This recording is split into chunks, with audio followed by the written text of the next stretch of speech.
You do have plenty of clamps, huh? Not enough though. Never enough. Never enough. It's like me and the guitars. Yeah, there's one thing you can never have enough of. That's Guitars and clamps.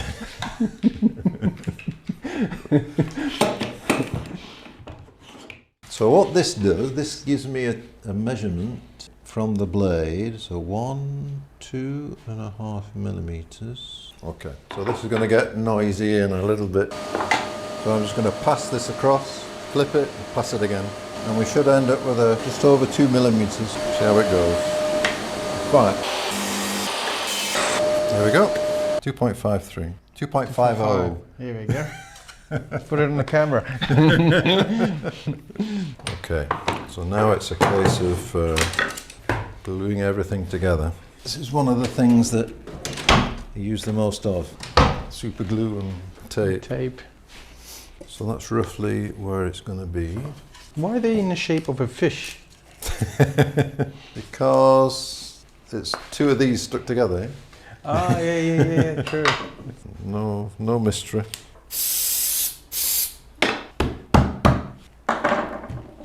Put a couple of clamps. Oh. No clamps I left? don't have any clamps. It's glued enough already, I think, for me to take the couple off. Right, so all I need now is the depth.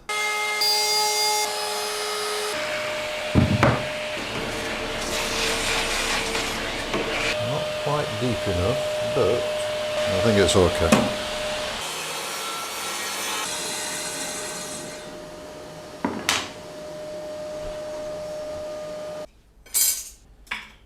I'm ready to glue it.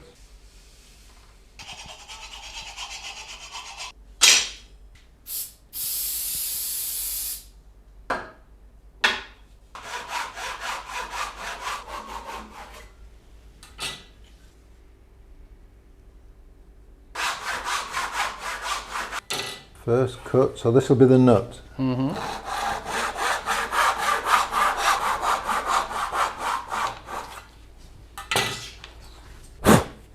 There we go. Yeah. So that's the start. And then, so that's the pin for the nut. So these are all the corresponding Yeah, okay. cuts. So we end up, that's 24. So we cut off here, Yeah, 24th fret. So it's 22 frets. It'd be 22. I actually cut off at 23. So the end of the fretboard is the 23rd fret. Yeah. Or thereabouts. Okay. Yeah. So that's about it. Fantastic. So after this, after we've cut this, then it gets glued on onto that here. one. Yeah. And then once it's glued, then I can trim the edge to match this. Mm-hmm. And then we need to decide on the... Oh, I've got some ideas for this Yeah. we can have a look at now. Oh, okay. This shape, I think, will probably end up staying the same. Yeah, this top Yeah, that flare. won't change. It's only much. here that's going Yeah, to that's a bit. maybe change a bit. I've took some photos as well of that end of but let's see what you have, because I didn't really mind, because I just want it to look different than PRS, that's all. I'll do all the steps on the carving. So this will, you know, even now you can see what's going to happen. I'm just going to trim off, a step. The first step that I do here is 2 millimeters above this outer edge. And then when I put the next one on, a bit further back, that'll be another 2 millimeters. 2 millimeters. And then another 2 millimeters, so gradually working its way back. All the way up, yeah, makes sense. And it creates that, I'm not doing all of these, but I'm doing 6 of them. Yeah. So it's a gradual increase, and it's that nice shape that you've seen on the others. It will be almost identical. Yeah. The only change will be this bit will match this, so that will be a proper horn.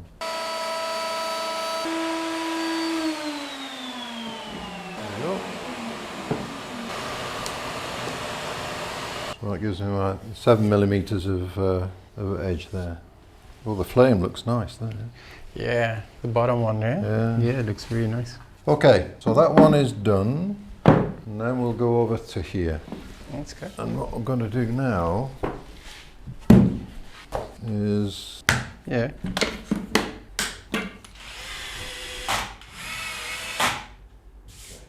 see how much I'm going to cut off. Yeah, you see the gap there. So the first one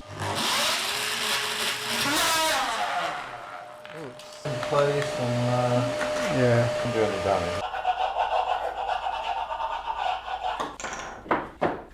There.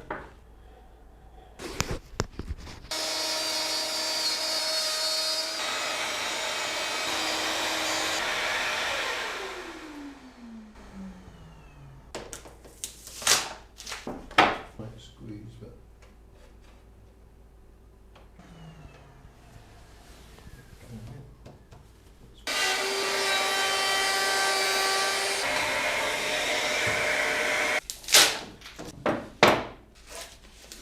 very tight. Yeah. Chisel it, and it's got to be nice and tight.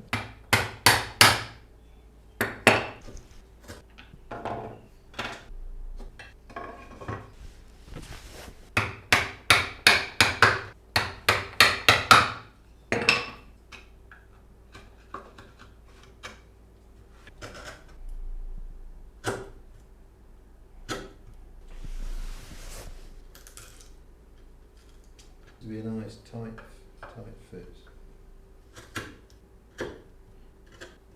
Be close.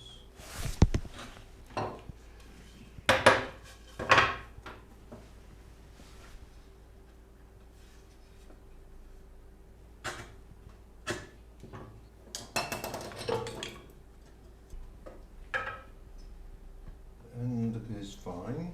Now it's the rest of this which is really tight. That end.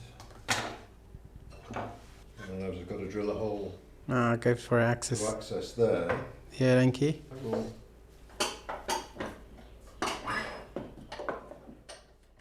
Wow, he chopped his fingers off for this guitar. blood, sweat and tears. It's a Real blood, sweat and tears. Yeah, it's a, So what we're going to do now, we've already taken off various steps. We're going to take off one more level to this point. So I'm just going to cut it back another couple of millimeters.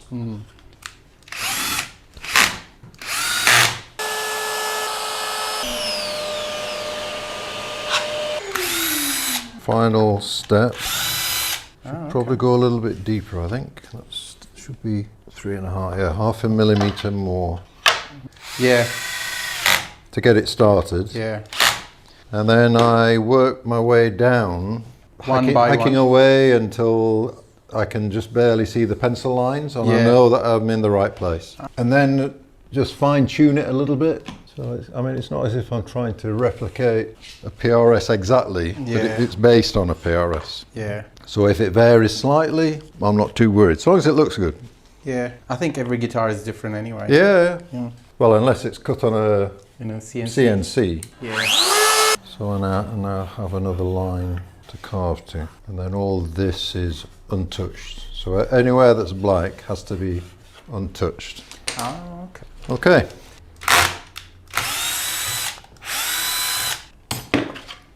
And we're going to move over to here. Okay. Put the 2-degree curve on it, not the curve, but the 2-degree chamfer.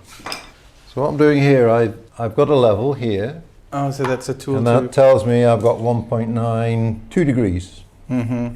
So this is now laying at 2 degrees, and what I'm going to do is start planing off the top. Oh, okay. Using the router. But I need to fix it in place. And the way I'm doing that is just with wedges. If I remember which ones I used. Okay, so just check again, 2 degrees. And what I can also do is check the depth. So I'm going to go down to this mark here. This is the end of the flat. Oh, so it goes and then it starts so building up. the trem sits here, and then after the trem, then it starts curving away. Right. So it curves from this point down. So if I measure the depth, it's 30.5. I want to get down. I've made a mark which is 9 millimeters, and that's bang on. Yeah. Okay. So I got the angle right. I think I'm ready to go. So I use the same router. If I go too deep at this stage. But I think that's the place where you're going to eventually carve it for the neck, right? Yes. So even if you made any issue. Well, if I make it too deep, I mean, it's, yeah, I could get round it. Yeah. I could get round it. But the one in the middle, that would be a tricky one. Yeah. Yeah. If it was anywhere here, it wouldn't look nice. So all that's got to be flat. Yeah. And the only thing I got to watch is the horns are higher than the body here. Yeah. So after I've got it level down to about here, Yeah. then I stop doing more and I just concentrate on this middle Makes sense. part. So what we'll do is set the depth for the horn just a bit. So this first pass is just taking off just a little bit, just to make sure that everything's set up okay. So you can see where we've leveled it off. Yeah. And so this is at a slight angle, which tells me this needs to just tighten up a bit.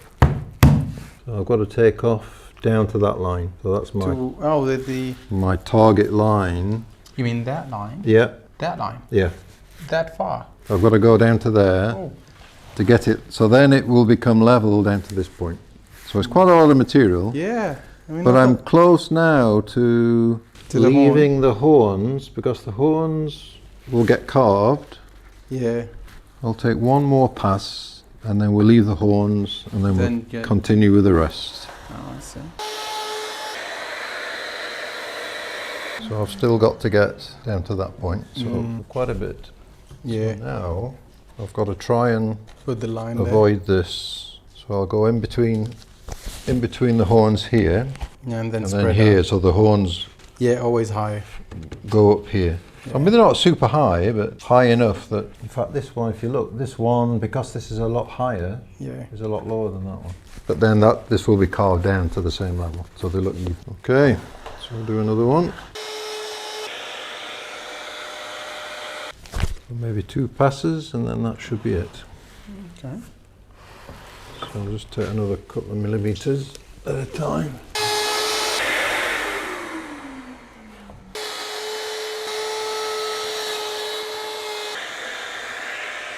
That's it. Nice. So we've got it. It's all come back. Yeah. So that last pass was a very fine pass. It brings all the surface. Obviously, when it's planed and it'll look a lot better. So that's my line. And then that you would carve all the way through, yeah? So from here down, slowly. It starts curving down to that point and then the on after and so on. So I need to draw on the curve. Okay. Make sure I get that right. A lot of this will disappear. So the horns will be here and then they start tapering down at this point. So down to this level. So it's a steep taper. And so that to that line, that's the pocket. So that's where the neck sits. So that should correspond with, should it correspond with this? Should be a bit less. It was 27 and a half. So that's a millimeter difference. A millimeter of body, of neck, and then 6 millimeters of fretboard. Fretboard, okay.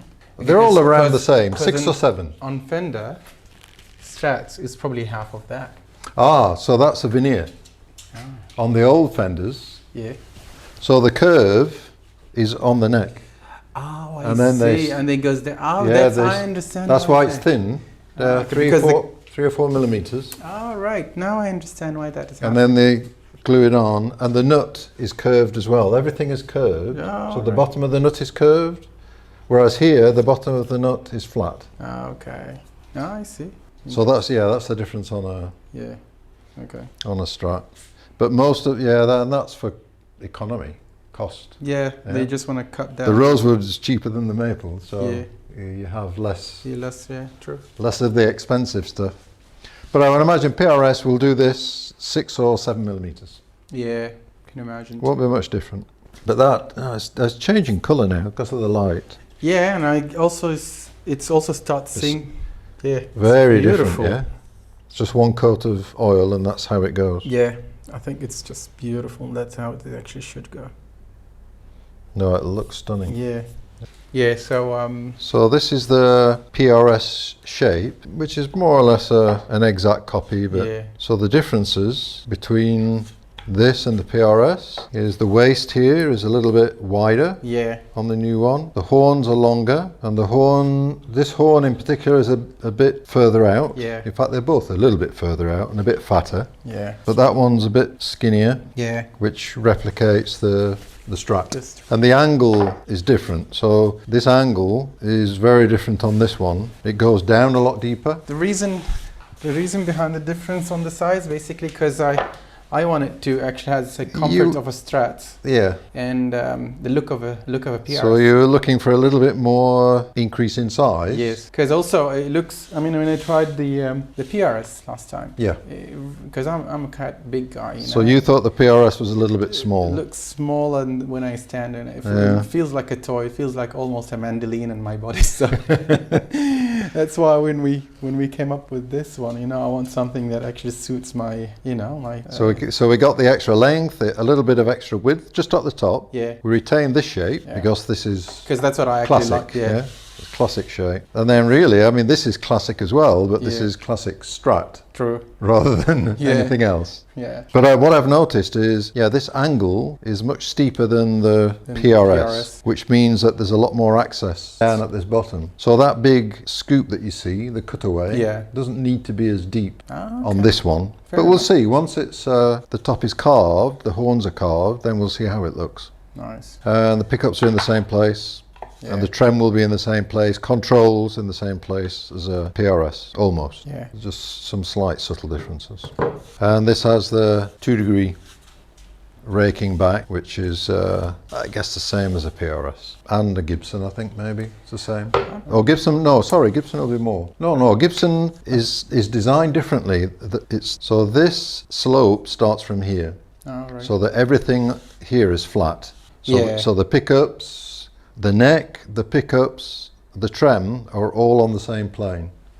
Right. On a Gibson, it starts here, so the neck actually goes back further, I think, than the body, and the slope away from the body starts here. But that's to accommodate the, what do you call it? Bridge. The bridge, which is a lot higher on a Gibson than it is on a trem. Yeah. So it's 13 millimeters as opposed to 9 millimeters. Is it a 24.75 scale? I think it's that, yeah. Where the PRS is 25. Yeah, so PRS, the reason, they claim the reason PRS came up with 25 was because it was halfway between the two. Yeah, which is not quite. I think the Strat is 25. 25 and a half, yeah. Right? 25 and a half. Yeah, it's slightly different than Gibson, slightly different than Strats. But from a construction point of view, there's less tension on the neck as well. Yeah, I can imagine that. On a 25-inch. It does feel as less, So there's less tension, so there's less force in the neck. Okay, so we're done for this for now. Yeah. Next stage will be to mark out I've got one more line to mark out, which is like a no-go area. So this is no-go. Okay, that's where the. So I can't touch here, I can't touch here, and everywhere that's black I now carve, but I can't touch. I mean, one little mark, and I have to drop everything down. Oh no! I love those. What do you call them? The bindings there. Yeah, the binding. Beautiful. And it's just about the right size. That's 7 millimeters. I think it's just. It looks beautiful, and the contrast. And it looked better when this will be carved back to here. Yeah. So this will be all rounded. Yeah, it looks nice. And it'll look nice. Yeah, I can imagine how this is. And the cutaway. So the cutaway is about here somewhere.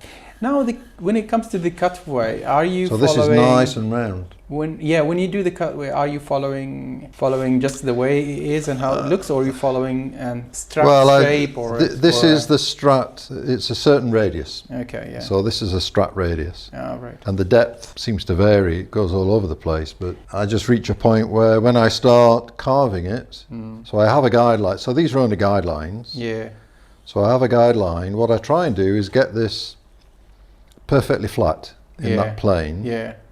With a sharp edge here and here. Yeah. And then when everything is a nice even curve, even if I'm not quite on the line, if it looks good it feels good, then I don't go any further. I guess then I round all the edges off. I guess that's the difference between CNC and a human maker, Yeah, CNC would be a dimension. Yeah, and exactly. the way it goes. The same as this, yeah. Yeah. So this is like a human CNC. Yeah.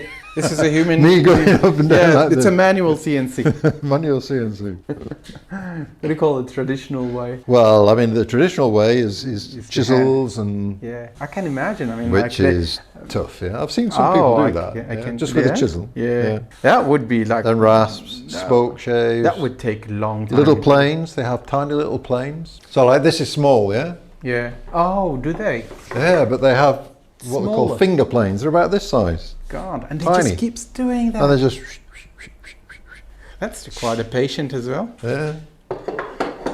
So like, well, not even this one. This is even a smaller plane. Yeah. This is a homemade one. But yeah, just You chip just away. Chip, Each chip, of- chip, yeah, chip. yeah, yeah. But no, I tried using like an angle grinder, but I just don't have enough control, so it's a bit risky. Yeah. So I do it with file. I have files and Yeah. The good old way. yeah. Yeah, So alright. chisels, files, and gradually just chip away, Yeah, I think and yeah. then sandpaper at the end. Feel it and see it, and Yeah. and then when you think, yeah, this is it, this is where you stop. I think Yeah. that's the best way. Yeah. And yeah, once I've got down to those marks, then it's all by feel. So you just, if Yeah. it feels right, then that's where I stop. I don't want to go too far, Yeah. but then I have to be aware of where the no-go area is. So this now is untouched, on the top. Mm-hmm. So when I come to do my routes, I can just show you that, but without actually doing it, because I may. So this is a template for the route. In fact, I need to cut a little bit off here. So this will go here. I have a center line. Mm-hmm. So I've got to remark my center line here to make sure it's all aligned. And then I position this in accordance with the neck. So I have a certain distance Yeah. from the 22nd fret down to the end of this sits under the humbucker. All right. Just right under the hump. So this is the end. This is the end of the humbucker route, which is this. So if you like, that's going to be the pocket, and the neck sits right against here. So I've got to position everything so that the 22nd fret is roughly Right there. in line here, and then this becomes the bottom of the humbucker, and this becomes the second humbucker. So I'll do that once I've got this down a little bit further, and then I move it up there and I cut the other humbucker. All right. But yeah, I had to modify this because the standard PRS, the pocket ended here somewhere, Oh, okay. which is down here. So this has more meat in it Yeah. on this side because it's a slightly It's- steeper angle. Yeah. True. But there's lots of meat there to hold it. It's going to be really, well, like the other one, it's going to be really solid. So what we can do now, we can do a little bit of this Okay. Move that there. and a little bit of fret. So what we've done here is we glued on the fretboard to the neck. The neck is still full depth, so it's a good solid foundation. So you for glue the preparing this. fretboard, eh? Yeah, that's all glued on Oh, okay. and smoothed off. Oh, nice. So I used another jig for that. So this is the template for the neck. So this was put on here to get the profile of the neck body. Yeah. And then the fretboard was glued on after all the frets were cut. Truss rod was put in. Oh, I did remember to put the truss rod in. So That would be a sad story if you didn't. truss rod is in. Would you be able to remove it and stick back the? You can, yeah, you can. You probably need to It warm it up. wouldn't or be something. easy. You just put an iron on it or something Oh, okay. to get it hot. So you know the techniques if that happens. So then I routed that, so this is all smooth on both sides. So this is the actual outer diameter, outer dimensions of the neck, give or take a little bit. So there's a bit of sanding to take place. So the fretboard, what we picked was, which one was the ebony, right? There was ebony, Mm-hmm. ziricote. I guess it's got similar properties to Ebony? ebony. Yeah. It's probably had more grain like a rosewood though. Yeah. Well, although it feels fairly tight, yeah? It doesn't Yeah. have the lines that You see it, yeah. maybe not quite as smooth as the ebony, No, yeah. but maybe not as open as It looks very natural. yeah. So to get this round, all I've done is this is glued to the bench. I have a guide here. Mm. I've got a radius sander, and I just basically move it up and down against the guide so that it doesn't move around at all. It keeps nice and straight. Okay. And then I just have to keep checking every once in a while to make sure that I'm not taking too much off one side. It's got to be nice and level. And I've marked the surface here, so I have to keep sanding until that's disappeared. Oh, so that's when you know that you have to stop there. And it tells me if I'm off center, so I'm slightly off center here. So I need to put a bit more pressure on this side to get it nice and even.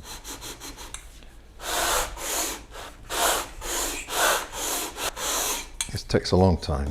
Yeah. Probably another half hour of this probably to get it down to where it needs to be. So that's now gone right in the center, but it's getting smaller. Yeah. But this is the only way to get it dead flat. So now we've got the truss rod in there. I can always adjust it, so if it does decide to move, to bend, we can flatten it out with a truss rod. Yeah. But it shouldn't need that. So here I'm almost there.